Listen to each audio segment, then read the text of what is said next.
And dear students, నా voice వినిపిస్తుందా? Students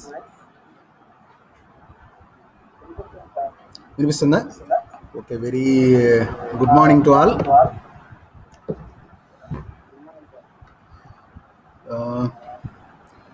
right, ఒకసారి చూడండి. నిన్న మనం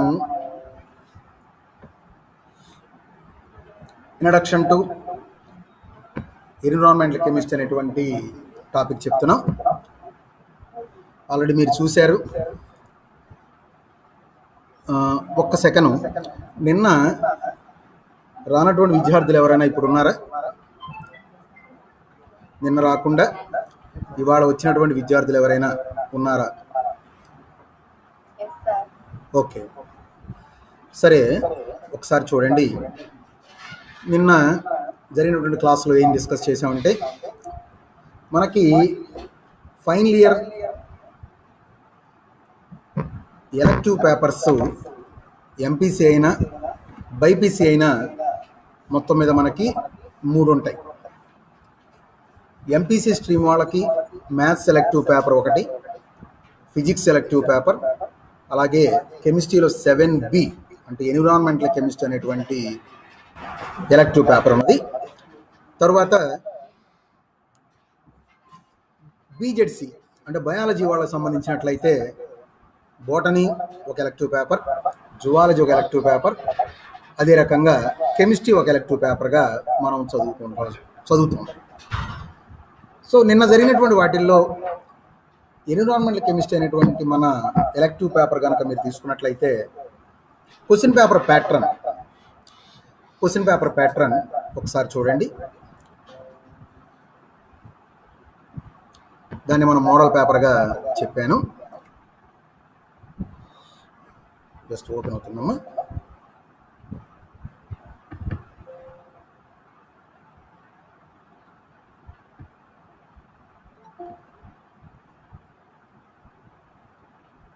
జస్ట్ వెయిట్.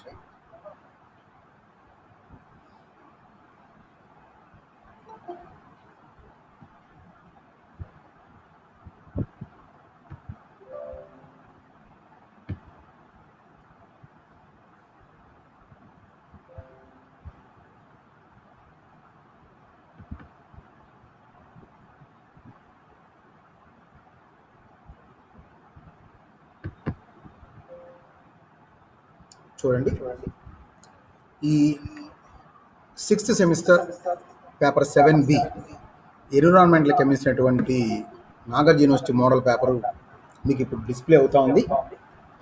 దీంట్లో మొట్టమొదట 2 సెక్షన్స్గా ఉన్నాయి మనకి, సెక్షన్ ఏ, సెక్షన్ బి అని.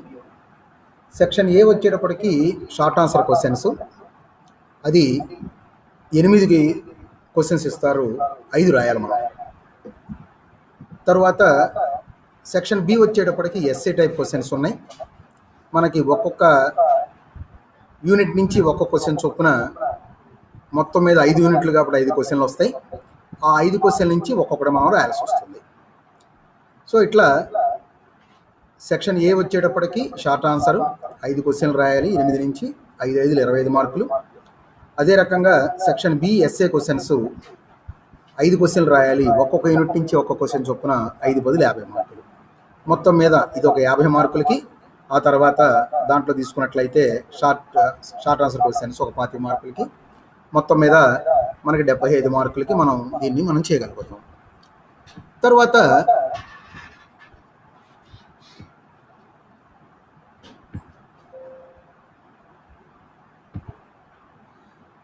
మనకున్నటువంటి సిలబస్ నిన్న చెప్పాను, ఇంకొకసారి చూడండి. సెక్షన్ అది ఈ సెమిస్టర్ 6లో ఉన్నటువంటి elective paper 7B environmental chemistry కనుక మీరు చూసినట్లయితే 5 యూనిట్స్ ఉంటాయని ఇంతకుముందే చెప్పాను. యూనిట్ 1 వచ్చి introduction to environmental chemistry, unit 2 air pollution, unit 3 water pollution, unit 4 chemical toxicology, unit 5 ecosystem and biodiversity. ఇక్కడ చూడండి, మీరు జాగ్రత్తగా దీన్ని అబ్జర్వ్ చేసినట్లయితే ఈ చూపించినటువంటి PDF ఫైల్లో కొన్ని పార్ట్లు ఎల్లో కలర్గా మనం మాస్క్ చేయడం జరిగింది. ఆ ఎల్లో పార్ట్ ఏదైతే ఉందో అది మనకి సిలబస్లో లేదు. కారణం ఏంటంటే ఈ కోవిడ్-19 ప్రోటోకాల్ ప్రకారంగా సిలబస్ని వాళ్ళు తగ్గించారు. తగ్గించడం ద్వారా మనకి ప్రతి దాంట్లో కూడా ఆల్మోస్ట్ ఒక 30% సిలబస్ అనేది పోయింది. ఇంట్రడక్షన్లో ఒక 30%, వాటర్ పొల్యూషన్లో ఒక 30%, అదే రకంగా కెమికల్ టాక్సికాలజీలో పెద్దవైనటువంటి ఆర్సినిక్ అండ్ క్యాడ్మియం యొక్క టాక్సిక్ ఎఫెక్ట్స్, ఎకోసిస్టంలో బయోకెమికల్ సైకిల్స్ అనేవి ఉన్నాయి, నైట్రోజన్, కార్బన్, ఫాస్ఫరస్ అనేది, అదే రకంగా బయోడైవర్సిటీలో కూడా సుమారుగా ఒక 30% సిలబస్ అనేటువంటిది ఇక్కడ తీసివేయడం జరిగింది కోవిడ్ ఇబ్బందుల మూలంగా.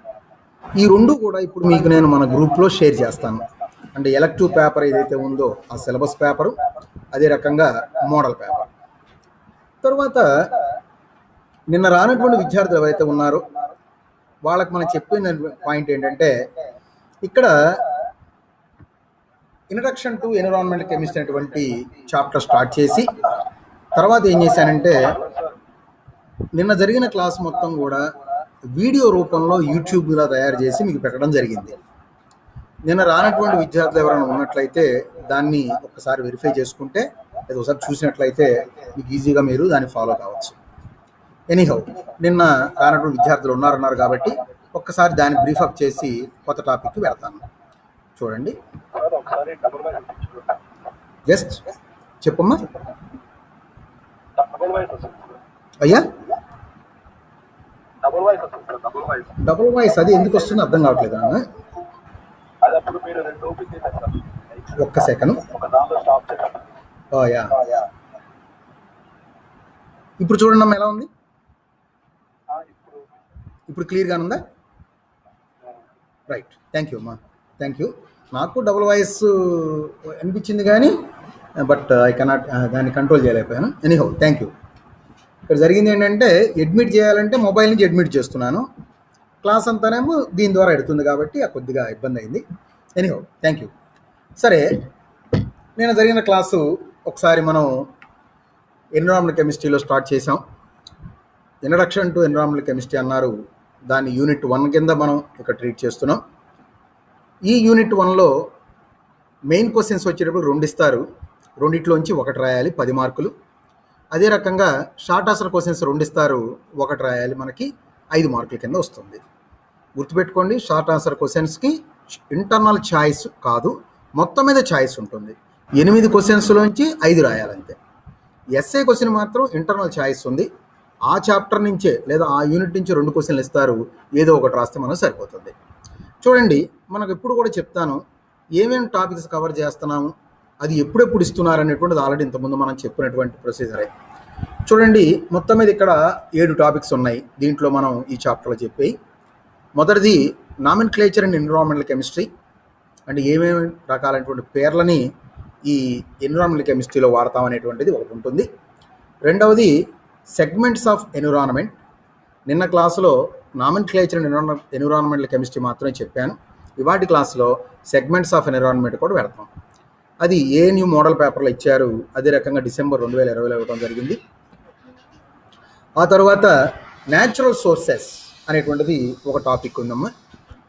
నెక్స్ట్ టాపిక్ వచ్చేటప్పటికి రియాక్షన్స్ ఆఫ్ అట్మాస్ఫియరిక్ ఆక్సిజన్, ఇది మోడల్ పేపర్లో జూలై 18లో ఇవ్వడం జరిగింది. హైడ్రోలాజికల్ సైకిల్, ఇది ఒక పార్ట్. తర్వాత concept, scope and importance of environmental science. ఈ ఎఫ్ అనేటువంటి పార్ట్ ఏదైతే ఉందో అది చూడండి 2 సార్లు రిపీట్ అయింది, జూలైలో ఇచ్చారు, డిసెంబర్లో ఇచ్చారు.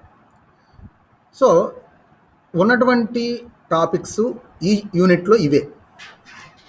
వీటి నుంచే మనకి ఒక 10 మార్క్స్ క్వశ్చన్ రావాలి, వీటి నుంచే 5 మార్క్స్ క్వశ్చన్ రావాలి.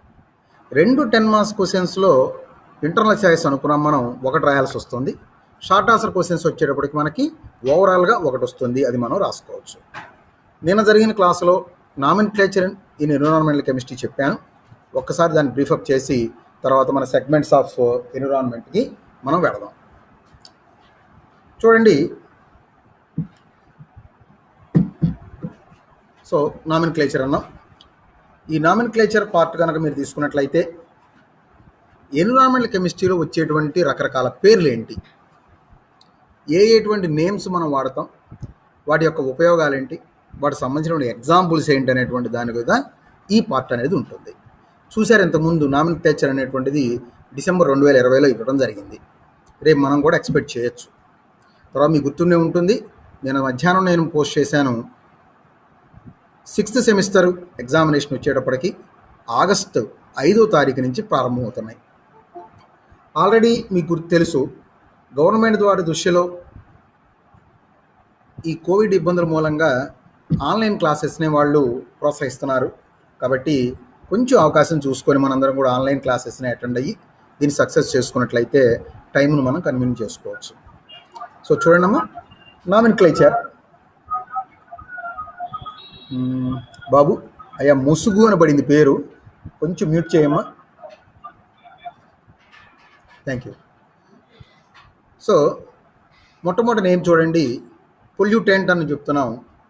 ఈ పొల్యూటెంట్ కనుక తీసుకున్నట్లయితే కాలుష్యకారణి, the substance which is present in the nature, గుర్తుపెట్టుకోండి, which is present in the nature and grows in quantity due to human activity and adversely affects the environment. So ఏ పదార్థం అయితే ప్రకృతిలో ఉంటూ మానవుని కార్యకలాపాల ద్వారా దాని యొక్క గాఢత పెరిగి పర్యావరణాన్ని గనక హాని కలగజేసేటైతే దాని పేరే కాలుష్యకారణి. గుర్తుపెట్టుకున్నామా, which is already present in the nature. ఈ మాట గుర్తుపెట్టుకోవాలి మీరు.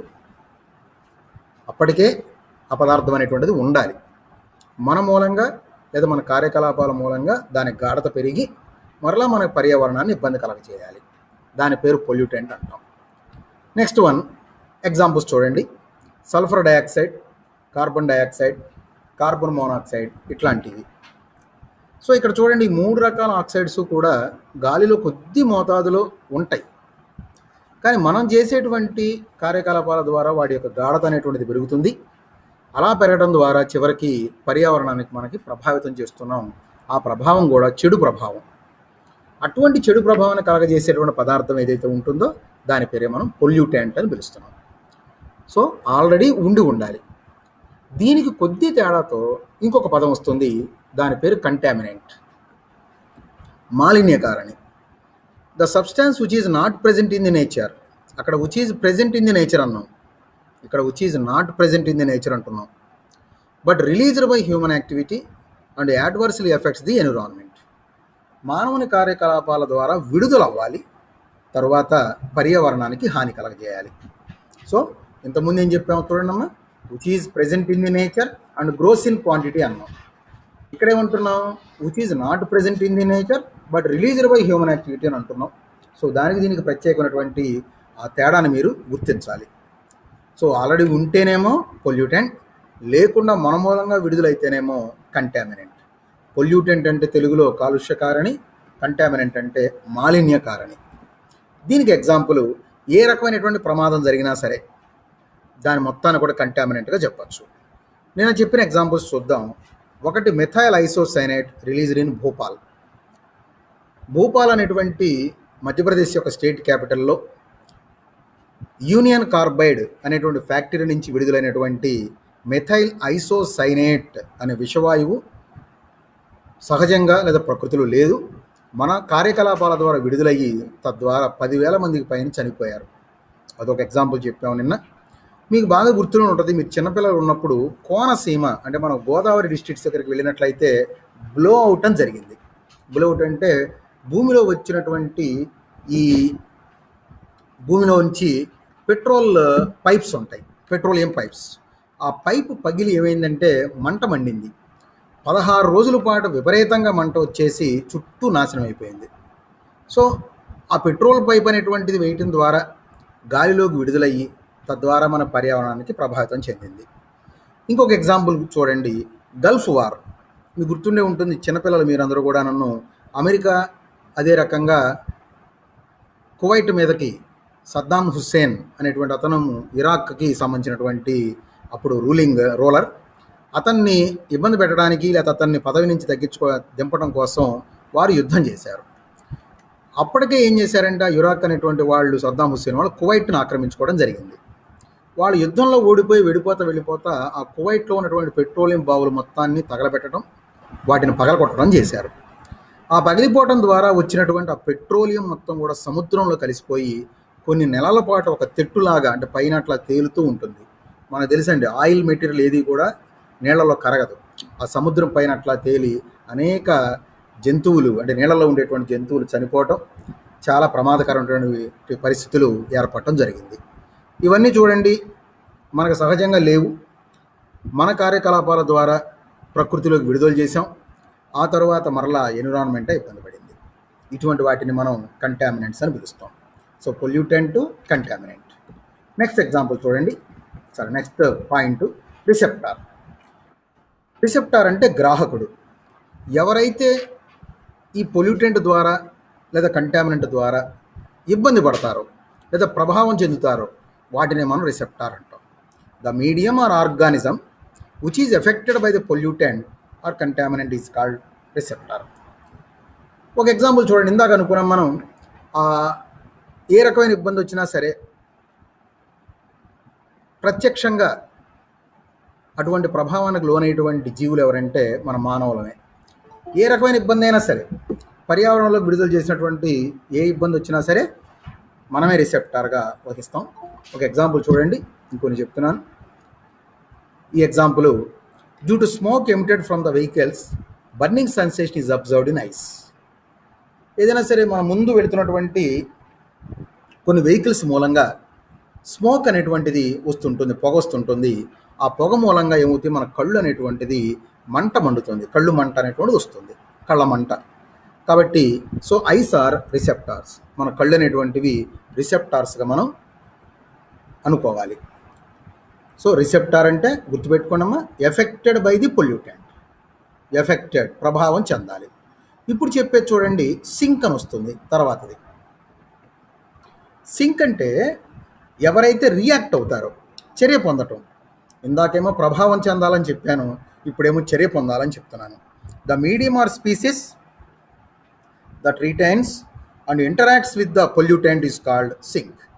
ఏ యానకం కానీ లేదా ఒక రసాయన పదార్థం కానీ పొల్యూటెంట్తో, అంటే కాలుష్య కారణంతో పాటుగా ఉంటూ వాటితో గనక చర్య పొందినట్లయితే దాని పేరే మనం సింక్ అని పిలుస్తున్నాం. చూడండి examples, microorganisms which decomposes dead animals. చనిపోయిన జంతువులని కుళ్ళింప చేయడానికి ఉండేటటువంటి ఆ శరీరం లోపల ఉన్నటువంటి సూక్ష్మజీవులు. అదే రకంగా sea water which dissolves large quantity of carbon dioxide. సముద్రపు నీరు తీసుకున్నట్లయితే అత్యధిక మోతాదులో కార్బన్ డైఆక్సైడ్ అనేటువంటిది శోషణం చేసుకుంటుంది, అది పీల్చుకుంటుంది. కాబట్టి రెండు కూడా సింక్లకు మనం ఉదాహరణగా చెప్పుకోవచ్చు. సో రిసెప్టార్ అంటే affected with the pollutant, sink అంటే రియాక్ట్స్ విత్ ది పొల్యూటెంట్. ఇది చర్య జరపాలి సింక్ అంటే. రిసెప్టార్ అంటేనేమో ప్రభావం చెందాలి. తర్వాత సో పొల్యూటెంట్, కంటామినెంట్ కొంచెం తేడా. అదే రకంగా రిసెప్టార్, సింక్ కూడా కొద్ది తేడాతోనే మనం చదువుకోవాలి. నెక్స్ట్ వచ్చేటప్పటికి డిజాల్వ్డ్ ఆక్సిజన్. ఇక్కడ చూడండి, 3 రకాల ఆక్సిజన్ సంబంధించినటువంటి పాయింట్స్ మనం చెప్తున్నాం. మొదటిది డిజాల్వ్డ్ ఆక్సిజన్ అంటున్నాం, రెండవది కెమికల్ ఆక్సిజన్ డిమాండ్ అంటాం, మూడవది బయలాజికల్ ఆక్సిజన్ డిమాండ్ అని పిలవడం జరుగుతుంది. మొదటి చూడండి, డిజాల్వ్డ్ ఆక్సిజన్.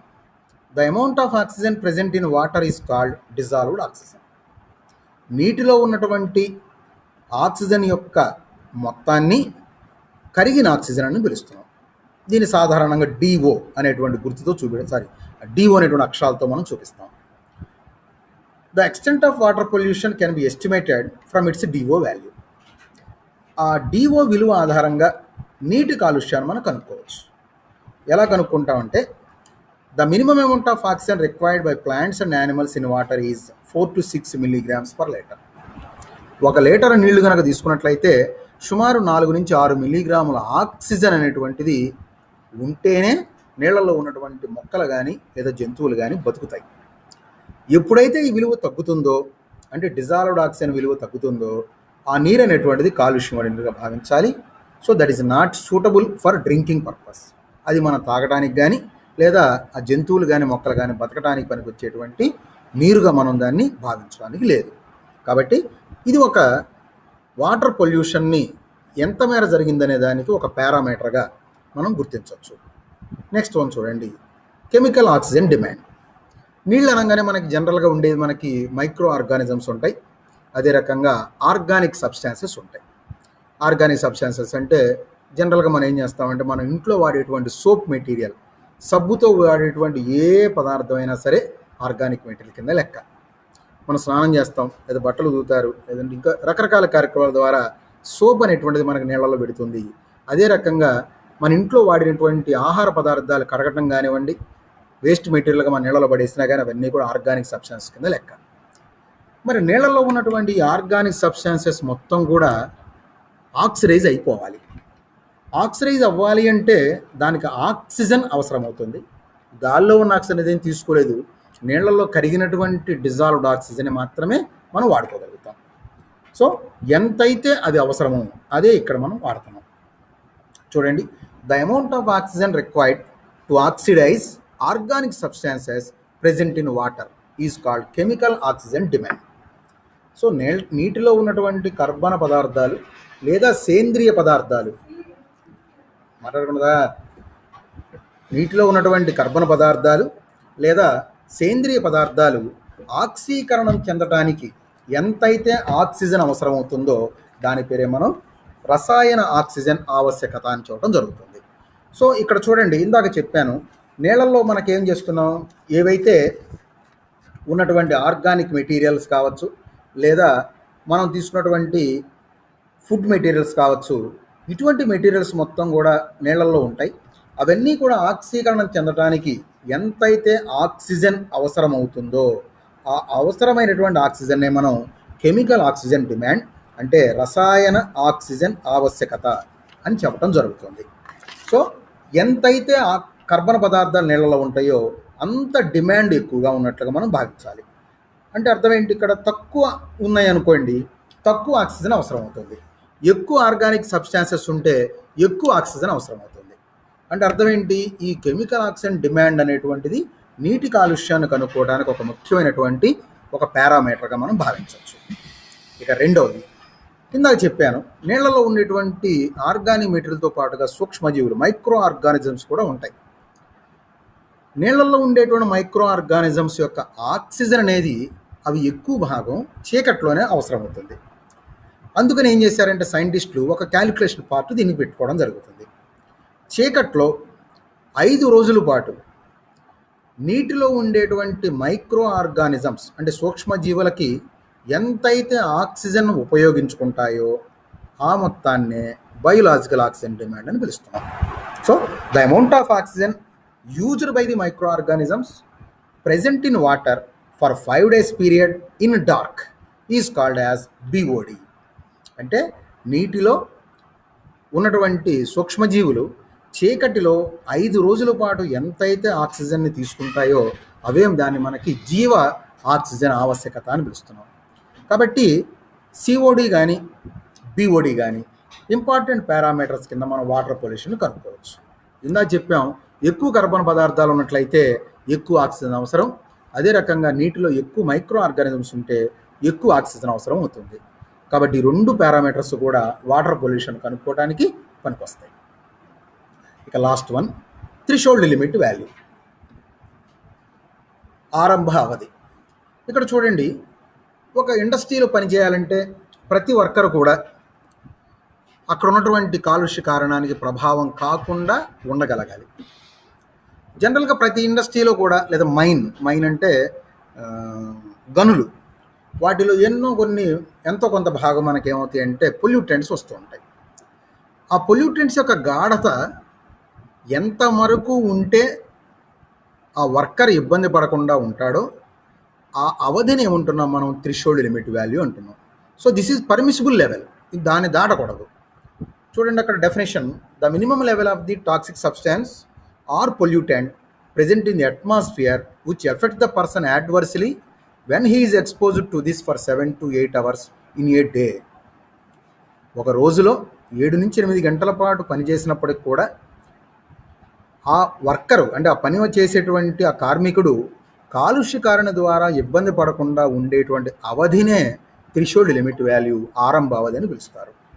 చూడండి, దీని పేరే మనకి this is permissible level of pollutant or toxic substance that can be present in a mine or in an industry. అంటే పరిశ్రమలో కావచ్చు లేదా గనుల్లో కానీ ఎంత మేర మనకు ఉండొచ్చు అనేటువంటిది ఇక్కడ మనం చేసుకోవడానికి అవకాశం ఉంటుంది. సో ఇవి నిన్నటి క్లాసులో మనం చెప్పినటువంటిది. అంటే నామిన్క్లేచర్ పార్ట్ ఒకసారి చూడండి. మొత్తం మీద నామిన్క్లేచరు ఫస్ట్ ఆఫ్ ఆల్ చెప్పింది ఏంటంటే, మీకు పొల్యూటెంట్ అని చెప్పాను. పొల్యూటెంట్ తర్వాత దానికి ఎగ్జాంపుల్స్ చదువుకున్నాం. ఆ తర్వాత కంటామినెంట్ చెప్పాను, దానికి ఎగ్జాంపుల్. ఆ తర్వాత రిసెప్టారు, వాటికి ఎగ్జాంపుల్స్. ఆ తర్వాత సింక్, దానికి సంబంధించిన ఎగ్జాంపుల్స్.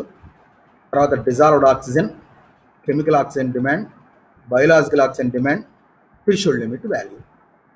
ఇవి నిన్నటి క్లాస్లో చెప్పుకున్నాం.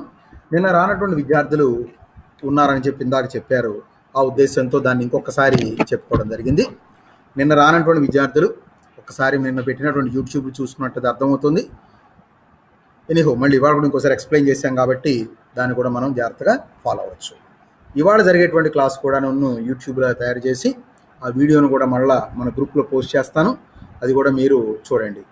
తర్వాత ఇది నిన్న చెప్పినటువంటి టాపిక్ అమ్మ నామినిక్లేచర్.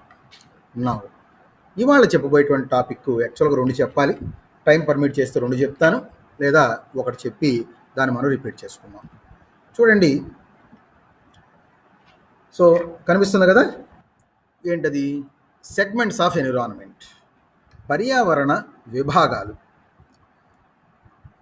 సో పర్యావరణం అని అంటున్నాం. మనకి ఇక్కడ ఎన్విరాన్మెంట్ అర్థం ఏంటంటే ద థింగ్స్ అరౌండ్ అస్. మన చుట్టూ ఉన్నటువంటి అన్నీ కూడా పర్యావరణ కింద లెక్కే. ప్రత్యేకంగా పలాంది పర్యావరణం అవునా పనికొస్తుందని, ఇంకొకటి పర్యావరణం కాకుండా ఉంటుందని ఏమి లేదు. మన చుట్టూ ఉన్నటువంటి లేదా మీకు కనిపిస్తున్నటువంటిది, కనిపించకుండా ఉన్నటువంటి గాలి, ఇటువంటివి కూడా పర్యావరణ కిందే వస్తాయి. So the things around us are around human beings or around all of us is called environment. మన చుట్టూ ఆవరించినటువంటి ప్రతి విభాగం కూడా పర్యావరణ కింద లెక్క. For our convenience the environment was divided into 4 basic parts. మన అనుకూలత్వం కోసం పర్యావరణం మొత్తాన్ని కూడా 4 భాగాలుగా లేదా 4 విభాగాలుగా, భాగం అంటే బాగోదనే ఉద్దేశంతో విభాగాలుగా మనం వర్గీకరించుకోవడం జరుగుతుంది. ఏంటో చూడండి. అది మొదటి దాని పేరు అట్మాస్ఫియర్, వాతావరణం.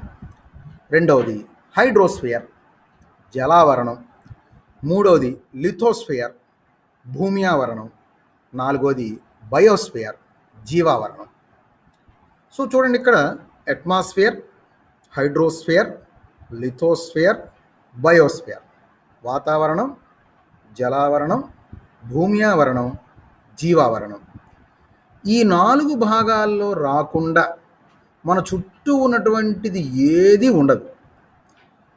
మీకు కనిపిస్తున్నటువంటిది లేదా కనిపించినటువంటి గ్యాసెస్ కావచ్చు, అన్నీ కూడా ఈ 4 భాగాల్లోనే ఏదో ఒక దాని కిందకి పెడతాయి. అందుకని ఏం చెప్తున్నాం? The environment was divided into 4 basic segments. పర్యావరణాన్ని స్థూలంగా 4 విభాగాలుగా ఇక్కడ మనం వర్గీకరించుకోవడం జరుగుతుంది. నౌ చూడండి, మొదట అట్మాస్ఫియర్ గురించి చెప్తాను. చూడమ్మా, అట్మాస్ఫియర్ గురించి మొదట మనం చూద్దాం.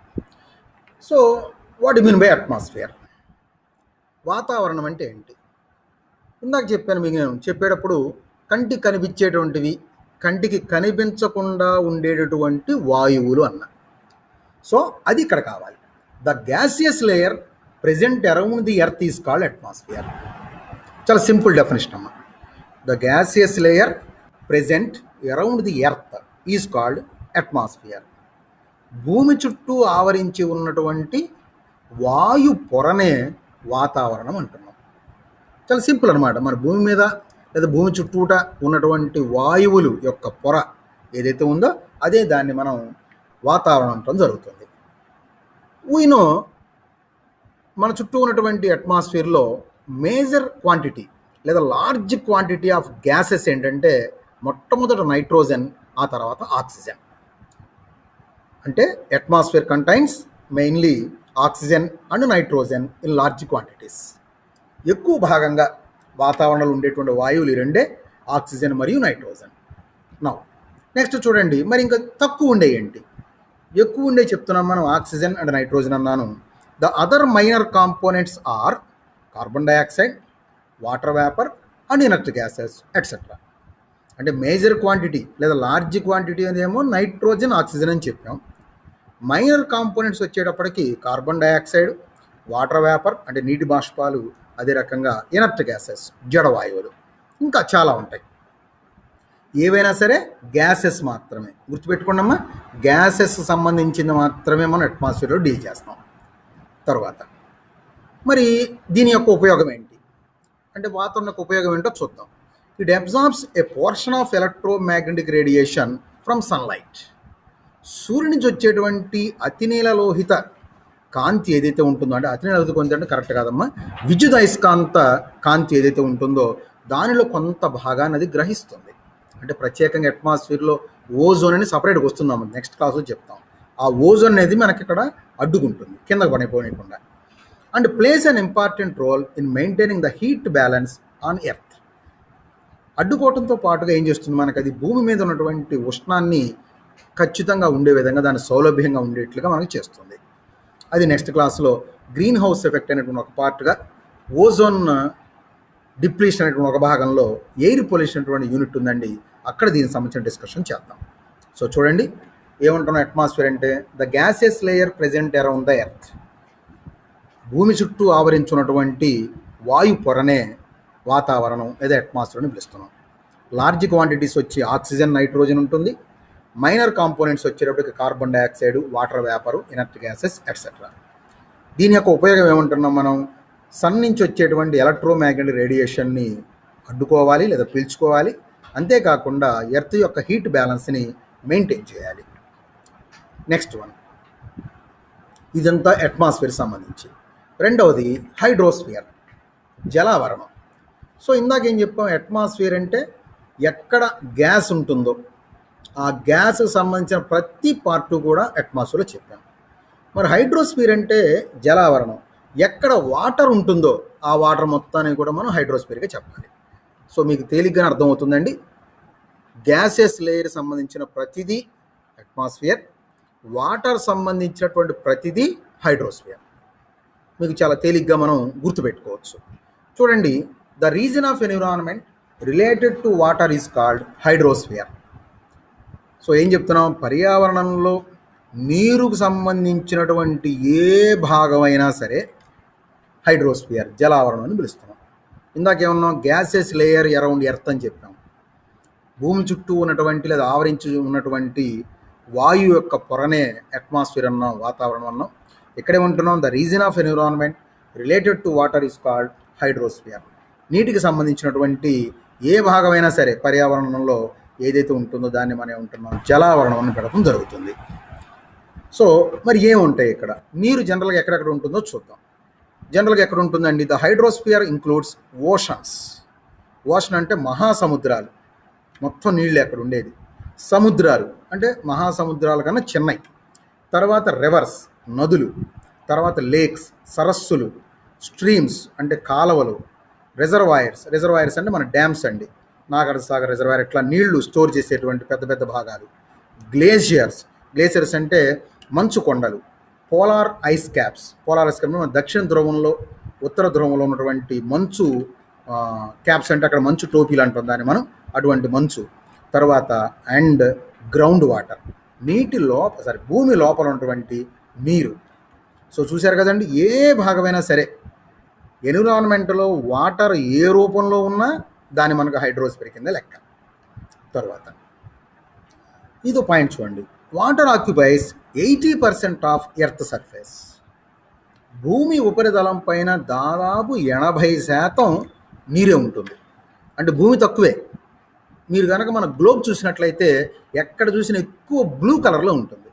ఆ బ్లూ కలర్ ఏంటండి, మనకు అది సముద్రం కావచ్చు, నీరు ఉండేటువంటి భాగాలు. తర్వాత చూడమ్మా, 80% ఎర్త్ సర్ఫేస్లో మనకి వాటర్ ఉంటుందన్నాం. అంటే నీటిలో దాదాపు 80%, భూమి పైన 80% నీరు ఉంటుందని చెప్పన్నాం. ఈ పాయింట్ చూడండి. ఆ 80% ఉందన్నాం. ఉన్నటువంటి 80% భాగంలో ఎన్విరాన్మెంట్లో లేదా ఎర్త్ సర్ఫేస్లో out of 97% is present in the form of sea water. అంటే ఉన్నటువంటి నీటి భాగాల్లో 97% నీరు అనేటువంటిది సముద్రపు నీటిగానే ఉంటుంది. It is not useful for us, మనకు ఉపయోగపడదు. సముద్రపు నీరు ఏ రకంగా కూడా మనం తాగడానికి కానీ దేనికి వాడలేం. తరువాత 2% is in the form of ice in polar ice caps. దక్షిణ ధ్రువంలో ఉత్తర ధ్రువంలో 2% నీరు ఉంటుంది. అంటే మొత్తం 100% నీరుగా అనుకున్నట్లయితే 97% ఏమో సీ వాటర్గా ఉంటుంది, 2% ఏమో మంచు పర్వతాలు లేదా మంచు భాగాలుగా ఆర్కిటిక్ అంటార్కిటిక్ క్యాప్స్ అంటాం అక్కడగా ఉండిపోతుంది. సో 100లో 97 2 పోతే మిగిలిదంతా ఇంకా only 1%. So the remaining 1% of water is available for drinking, agriculture and other human purposes. అంటే చూడండి, ఉన్నటువంటి 100% నీటిలో 99% నీటిని మనం ఏ రకంగా కూడా వాడుకోలేనటువంటి పరిస్థితి. ఇక మిగిలింది ఏంటి? ఓన్లీ 1% వాటరే. ఈ 1% వాటర్లోనే మనం డ్రింకింగ్ తాగడానికి కానీ, అగ్రికల్చర్ వ్యవసాయానికి కానీ, ఇంకా లేదా మిగతా హ్యూమన్ పర్పసెస్ అంటే మన మానవుని కార్యకలాపాలు దేనికైనా సరే వాటిని మనం వాడుకోవాల్సి వస్తుంది. మరి ఏం వాడతాం మనం జనరల్గా వాడుకునే పరిస్థితులు అని చెప్తున్నాను. The major uses of water are, ఏంటి కావాలి మనకి మేజర్ యూజెస్ ఏంటో చూద్దాం. ముఖ్యమైనటువంటి ఉపయోగాలు మనం దేనికి వాడతాం నీళ్ళంటే ముఖ్యంగా వాడేది అగ్రికల్చర్ అండి. అంటే ఎక్కువ భాగం మీకు తెలుసు, అందరు ప్రజెంట్ మన ఏరియా మొత్తం కూడా అగ్రికల్చరల్ ల్యాండ్సే ఎక్కువ, అగ్రికల్చర్ ఎక్కువ. సో వ్యవసాయానికి ఎంత నీళ్లు కావాలో మీకు తెలుసు. వరి గనక వేసినట్లయితే నీళ్ళల్లో పారుతూనే ఉండాలి, లేదా ఏ పంట వేసినా సరే నీళ్లు ఎక్కువ మొత్తంలో మనకు అవసరం అవుతాయి. అదే రకంగా ఎక్కువ మొత్తంలో అవసరమైనటువంటిది ఏంటంటే thermal power plants. Thermal power plants అంటే మనకు విజయవాడ దగ్గర ఉన్నదండి. అది ఏం చేస్తుంది, బొగ్గును మండించడం ద్వారా ఎలక్ట్రిసిటీని ప్రొడ్యూస్ చేస్తారు. అక్కడ నీరు అధిక మొత్తంలో కావాలి. సో ఇక్కడ చెప్పినటువంటి అగ్రికల్చరల్ కానీ థర్మల్ పవర్ ప్లాంట్స్ కానీ ఎక్కువ మోతాదులో మనం నీటిని వాడుకోవాల్సినటువంటి అవసరం అక్కడ ఉంటుంది.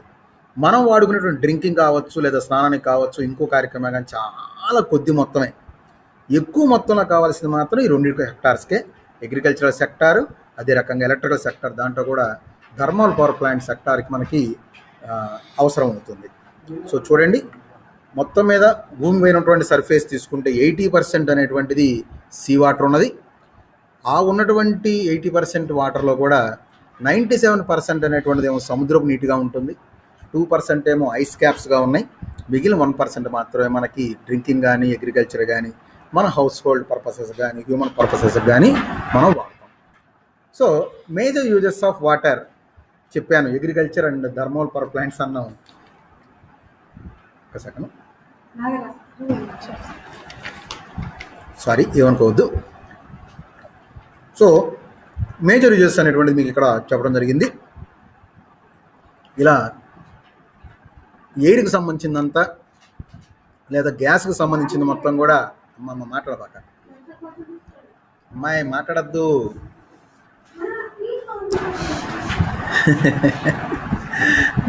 ప్రసాదం కాబట్టి తీసుకున్నానమ్మా, క్లాస్ ఉంది పక్కన జరుగుతూ ఉంది. ఇలా వాళ్ళే thank you. So gases layer, ఎయిర్కి సంబంధించినటువంటి ఏ భాగమైనా సరే లేదా గ్యాస్కి సంబంధించినటువంటి ఏ భాగమైనా సరే ఎన్విరాన్మెంట్లోనేమో అట్మాస్ఫియర్ కింద చెప్పుకున్నాం. అదే రకంగా వాటర్ సంబంధించినటువంటి ఏ రూపంలో ఉన్న వాటర్ గురించి అయినా సరే ఎన్విరాన్మెంట్లో స్టడీ చేయాలంటే హైడ్రోస్ఫియర్ కింద చెప్పాం.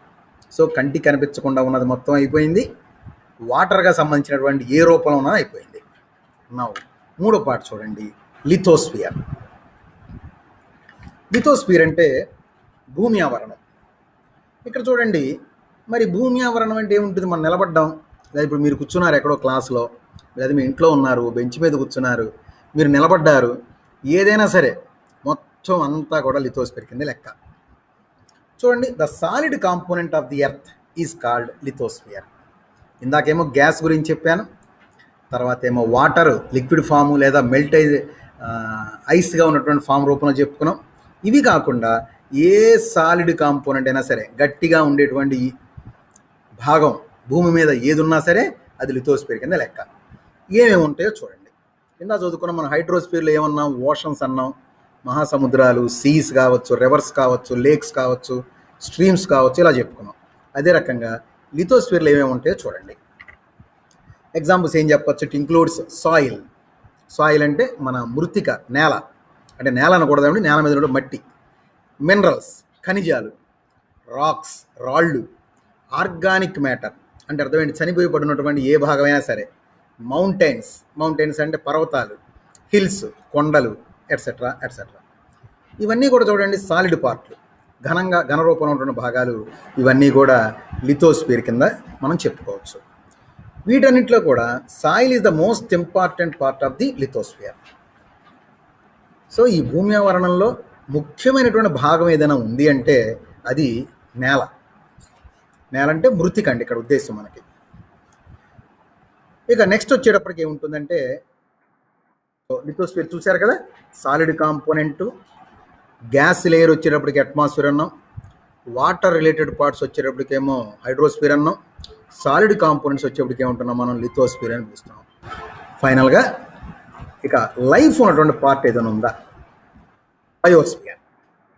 జీవం ఉన్నటువంటి దేన్నైనా సరే, all living organisms in the environment is called biosphere.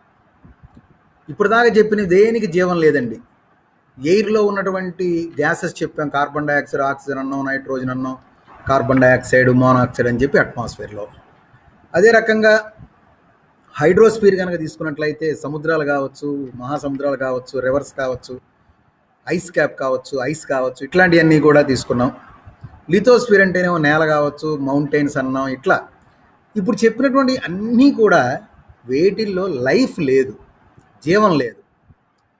So ఇక్కడ చెప్పేటువంటి బయోస్ఫియర్ అనే భాగం ఏంటంటే, ఎక్కడైతే జీవం ఉంటుందో any living organism in the environment is simply called biosphere. It may be micro organisms, లేదా ప్లాంట్స్, లేదా human beings, animals, etcetera etcetera. అవి సూక్ష్మజీవులు అనుకోండి, లేదా మొక్కలు అనుకోండి, లేదా జంతువులు అనుకోండి, లేదా మనుషులు అనుకోండి. లైఫ్ ఉంటే చాలు, దాన్ని ఏమంటున్నాం మనం? బయోస్ఫియర్ అన్నాం. ఇంతకుముందు చెప్పిన 3 రకాలు కూడా లైఫ్ లేదు. ఇప్పుడు చెప్పేదానికి లైఫ్ ఉంది. సో ఏం చెప్తున్నా చూడండి, it includes plants, animals and human beings etcetera. ఎక్కడైతే మనకు అది జీవం ఉంటుందో, అంటే మొక్కల్లో కనిపిస్తుంటాయి, బతుకున్న మొక్క తెలుసు మనకి, చనిపోయిన మొక్క తెలుస్తుంటుంది. అదే రకంగా యానిమల్స్ కావచ్చు, హ్యూమన్ బీయింగ్స్ కావచ్చు. మైక్రో ఆర్గానిజం అంటే మన కంటికి కనపడదు, వైరస్లు అలాంటివి కూడా, బ్యాక్టీరియా, ఇవన్నీ కూడా బయోస్ఫియర్ కింద మనం చెప్పుకోవడం జరుగుతుంది. Biosphere and other environment segments are inter related. ఈ మాట జాగ్రత్తగా చూడండి. మనం అంటే ఎగ్జాంపుల్, మనం కూడా బయోస్ఫియర్లో భాగం కాబట్టి మనం మిగతా ఎన్విరాన్మెంటల్ సెగ్మెంట్స్ అంటే అట్మాస్ఫియర్ కావచ్చు, హైడ్రోస్ఫియర్ కావచ్చు, లిథోస్ఫియర్ కావచ్చు, ఇవన్నీ కూడా ఒకదానితో మరొకటి ఇంటర్ రిలేట్ అయి ఉండాలి. వీటిల్లో ఏ ఒక్కటి లోపించినా మిగతాది బతకలేము. ఇప్పుడు మనం హ్యూమన్ బీయింగ్స్ అండి, అట్మాస్ఫియర్ లేదనుకుందాం కాసేపు, గాలి లేదు. గాలి లేకపోతే మనం బతకలేము, ఇమీడియట్గా చనిపోవడం జరుగుతుంది. వాటర్ లేదనుకుందాం కాసేపు, 1 రోజు 2 రోజులో 3 రోజులో నీరు లేకుండా దప్పిక వస్తుంది కొన్నాళ్ళకి, అది కూడా లైఫ్ చనిపోవడం జరుగుతుంది. మరి మనం ఉండటానికి షెల్టర్, రూమ్స్ కావచ్చు, ఇల్లు కావచ్చు, ఏదైనా సరే షెల్టర్ లేకపోతే ఉండలేం. కాబట్టి లిథోస్ఫియర్ లేకుండా మనం ఉండలేం, హైడ్రోస్ఫియర్ లేకుండా ఉండలేం, అట్మాస్ఫియర్ లేకుండా కూడా ఉండలేం. కాబట్టి బయోస్ఫియర్ అనేటువంటిది మిగతా 3 కూడా అట్మాస్ఫియర్తో, హైడ్రోస్ఫియర్తో, లిథోస్ఫియర్తో ఇంటర్ రిలేటెడ్ అయి ఉంటాయి. ఇది మనకున్నటువంటి సెకండ్ పార్ట్. సో చూడండి అమ్మా, నిన్న చెప్పినటువంటి క్లాసు నామినిక్లేచర్ ఇన్ ఎన్విరాన్మెంట్ అని చెప్పాం. ఎన్విరాన్మెంట్లో వాడేటువంటి రకరకాల పేర్లు. ఇవాళ చెప్పిన క్లాసులో సెగ్మెంట్స్ ఆఫ్ ఎన్విరాన్మెంట్ అన్నాం, పర్యావరణ విభాగాలు. సో ఆల్రెడీ మీకు గుర్తుండే ఉంటుంది పర్యావరణ విభాగాలు. So environment can be divided into following 4 segments. ఏమేమి చెప్తున్నాం అక్కడ? అట్మాస్ఫియర్ అన్నాం, హైడ్రోస్ఫియర్ అన్నాం, లిథోస్ఫియర్ అన్నాం, బయోస్ఫియర్ అని చెప్పాను. ఒక్కొక్క భాగం గురించి ఒక్కొక్కటి చెప్పుకోవడం జరుగుతుంది. సో అట్మాస్ఫియర్ అంటే గ్యాసియస్ లేయర్, హైడ్రోస్ఫియర్ అంటే వాటర్ ఏ రూపంలో ఉన్నా సరే దాన్ని, లిథోస్ఫియర్ అంటే సాలిడ్ కాంపోనెంట్స్ ఏ రూపంలో ఉన్నా, బయోస్ఫియర్ అంటే లైఫ్ ఏ రూపంలో ఉన్నా. సో సింపుల్గా పర్యావరణం మన చుట్టూ ఉన్నటువంటి ప్రతిదాన్ని కూడా ఈ 4 భాగాల్లో ఏదో ఒక దాంట్లో మనం దాన్ని కన్సిడర్ చేయొచ్చు. సో ఒకసారి రిపీషన్ చూడమ్మా. అట్మాస్ఫియర్ అన్నాను, gases layer present around the earth అంటున్నాం, అంటే భూమి చుట్టూ ఆవరించి ఉన్నటువంటి వాయు పొర. జనరల్గా లార్జ్ క్వాంటిటీలో ఉండేటువంటిది ఆక్సిజన్, నైట్రోజన్. మైనర్ క్వాంటిటీ అంటే తక్కువ మోతాదులో ఉండేది carbon dioxide, water vapour, energy gases. ఇదేం దీని యొక్క ఉపయోగం ఏమన్నాం, ఎలక్ట్రోమాగ్నెటిక్ రేడియేషన్ని అది పీల్చుకొని హీట్ బ్యాలెన్స్ని ఎర్త్ మీద మెయింటైన్ చేస్తూ ఉంటుంది. తరువాత రెండవది హైడ్రోస్ఫియర్. వాటర్ అనేక రూపాల్లో ఉంటుంది మనకి, ఆ రూపాలన్నింటినీ ఇక్కడ మనం చేసుకోవచ్చు. The region of environment related to water is called hydrosphere. నీటి చుట్టూ లేదా నీటికి సంబంధించినటువంటి భాగం ఏదైతే ఉంటుందో పర్యావరణంలో అదంతా కూడా హైడ్రోస్ఫియర్ కింద లెక్క. ఇది ఏమేమి ఉంటాయి అన్నాం, ఓషన్స్ అన్నాం, సీస్ అంటున్నాం, river, lake, streams, reservoirs, glaciers etcetera etcetera. అంటే సముద్రాలు, మహాసముద్రాలు, నదులు, కాలవలు, అదే రకంగా సరస్సులు, అదే రకంగా మనకి మంచు పర్వతాలు, ఇట్లాంటివి మొత్తం కూడా అయితే భూమిలో ఉండేటువంటి గ్రౌండ్ వాటర్ దానికి సంబంధించిన మొత్తం కూడా మనం చెప్పుకోవచ్చు. సరే, ఎర్త్ సర్ఫేస్లో ఇందాక చెప్పాను మీకు నేను 80% ఎర్త్ సర్ఫేస్ వాటరే ఉంటుంది. వాటిలో కూడా 97% అనేదేమో సముద్రపు నీళ్లుగా, 2% అనేటువంటిదేమో ఐస్ క్యాప్స్గా అంటే పోలార్ దక్షిణ ధ్రువం, ఉత్తర ధ్రువంలో ఉన్నటువంటి మంచుగా, మిగిలిన 1% మాత్రమే మనకి తాగడానికి కానీ లేదా అగ్రికల్చర్ పర్పస్ కానీ మిగతా పనులకు మనం వాడుకోవడం జరుగుతుంది. ఎక్కువ మొత్తంలో నీరు అవసరమైనది రెండు సెక్టార్స్కి. ఒకటి అగ్రికల్చర్ సెక్టారు, రెండోదేమో థర్మల్ పవర్ ప్లాంట్స్. ఎక్కువ మోతాదులో మనం వాటర్ వాడాల్సి వస్తుంది. ఇక లిథోస్ఫియర్ అన్నాం. లిథోస్ఫియర్ అంటే సాలిడ్ పార్ట్, ఎర్త్ మీద ఉండేటువంటి ప్రతి సాలిడ్ పార్ట్ని కూడా మనం లిథోస్ఫియర్ కింద లెక్క. అది సాయిల్ అవ్వచ్చు, మినరల్స్ ఖనిజాలు అవ్వచ్చు, రాక్స్ రాళ్ళు కావచ్చు, ఆర్గానిక్ మ్యాటర్ కావచ్చు, మౌంటైన్స్ పర్వతాలు కానీ కొండలు కానీ ఇట్లాంటివి మొత్తం కూడా మనం చెప్తాం లిథోస్ఫియరే, భూమి ఆవరణం. వీటన్నింటిలో కూడా ముఖ్యమైనటువంటి భాగం ఏమంటామంటే మృతికండి, దాని పేరే సాయిల్. ఇక ఆఖరికి వచ్చేటప్పటికి బయోస్ఫియర్. లైఫ్ ఉన్నటువంటి ఏదైనా సరే బయోస్ఫియర్ కింద మనం చెప్తాం. All living organisms in the environment is called biosphere. మరి ఏముంటాయి అక్కడ, plants, animals, human beings, micro organisms ఇట్లా.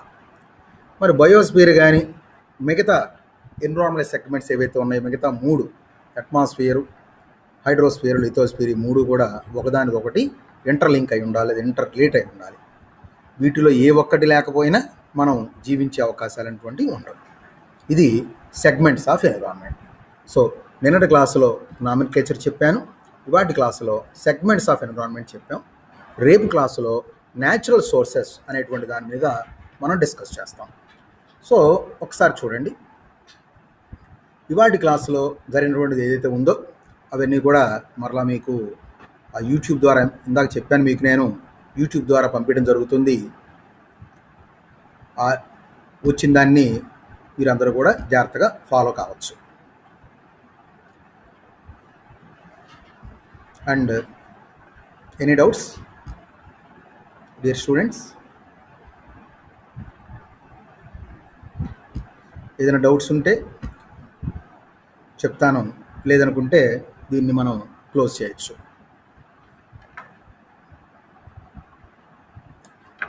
Students, any doubts? Okay, thank you. తర్వాత ఒక చిన్న నోటీస్, అదేంటంటే రేపు మన కాలేజీలో 32 సంవత్సరాల పాటు పనిచేసి రిటైర్ అవుతున్నటువంటి ఎన్వి కృష్ణారెడ్డి గారు, మన కెమిస్ట్రీ డిపార్ట్మెంటు నరేంద్ర వెంకట కృష్ణారెడ్డి గారు మీ అందరికీ తెలిసే ఉంటుంది. మాస్టర్ రేపు రిటైర్ అవుతున్నారు జూన్ 30. కాబట్టి రేపు మార్నింగ్ సెషను మేము డిపార్ట్మెంట్లో మాస్టర్కి ఫెలిసిటేషన్ పెట్టుకున్నాం. కాబట్టి 11 to 12 అనేటువంటి క్లాసు పోస్ట్ పోన్ చేసి మధ్యాహ్నం 2 to 3 జరుగుతుంది. ఆ టైం మీకేం క్లాసులు లేవు కదా? 2 to 3 ఏమైనా క్లాసెస్ ఉన్నాయా? రైట్. సో రేపు ఏం చేస్తానంటే రేపు ఒక్కరోజు మాత్రమే 11 to 12 కాకుండా 2 to 3 క్లాస్ జరుగుతుంది. ఆ ఒక్క అడ్జస్ట్మెంటు మనం అందరం చూద్దాం. మళ్ళీ ఎల్లుండి నుంచి మాత్రం 11 to 12 క్లాస్ ఉంటుంది. రేపు ఒక్కరోజు మాస్టర్ రిటైర్మెంట్ ఉంది కాబట్టి అలా జరుగుతుందమ్మా. మిగతాదంతా యాజ్ యూజువలే. రేపు క్లాసులో ఈ 2 కంప్లీట్ చేశాం కాబట్టి సెగ్మెంట్స్ చెప్పుకున్నాం, ఆ తర్వాత నామినికేచర్ చెప్పుకున్నాం. రేపటి క్లాసులో ఏం చేస్తానంటే న్యాచురల్ రిసోర్సెస్ అనే పార్ట్ ఒకటి ఉంటుంది, అట్లా కంటిన్యూషన్ చదువుతాం. హైడ్రోలాజికల్ సైకిల్ అని ఒకటి ఉంటుంది, ఆ 2 రేపటి క్లాసులో కంప్లీట్ చేస్తాం. సో మళ్ళీ చెప్తున్నాను చూడండి, ఎగ్జామినేషన్స్ అనేది ఆగస్టు 5వ తారీఖు నుంచి మనం ప్రారంభం ఎగ్జామినేషన్స్ జరుగుతాయి. కాబట్టి మీరు అందరూ కూడా జాగ్రత్తగా చదువుకుంటే మంచి మార్కులతో పాస్ అవ్వచ్చు. మనం తీసుకున్నటువంటి కెమిస్ట్రీలో ఈ పార్ట్ ఎన్విరాన్మెంటల్ కెమిస్ట్రీ అనేది ఒక జనరల్ పేపర్, చాలా సింపుల్గా మీరు ఎగ్జామ్లో రాసుకొని పాస్ అవ్వచ్చు. ఇవాళ ఈ మెటీరియల్ ఏదైతే ఉందో ఇంట్రడక్షన్ టు ఎన్విరాన్మెంటల్ కెమిస్ట్రీ అనేటువంటి ఇంగ్లీష్ మీడియం సంబంధించినటువంటి వర్డ్ ఫైల్ని మన గ్రూప్లో పోస్ట్ చేస్తాను. అదే రకంగా తెలుగు మీడియం సంబంధించిన మాత్రం ఏం జరిగిందంటే నా దగ్గర దీప్తి మెటీరియల్ అనేది ఒకటి ఉంది, దీప్తి బుక్ ఉంది, ఆ మెటీరియల్ కూడా పోస్ట్ చేస్తాను. మరలా మీరు తర్వాత వస్తారు, ఎప్పుడైతే మన కాలేజీకి వస్తారో హార్డ్ కాపీ కూడా అప్పుడు ఇవ్వడం జరుగుతుంది. ఓకేనమ్మా.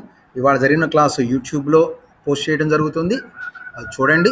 మీ ఫ్రెండ్స్ కూడా మిగతా వాళ్ళు, అంటే ఇవాళ కూడా 26 మంది వచ్చారంతే, మిగతా వాళ్ళు కూడా రమ్మని చెప్పి సక్సెస్ చేయమండి. ఓకేనా. And thank you. ఎంతో అవసరమైతే తప్ప బయటికి వెళ్ళొద్దు, జాగ్రత్తగా ఇంటి దగ్గరే ఉండి చక్కగా చదువుకోండి ఏమా, సరిపోతుంది. Thank you very much.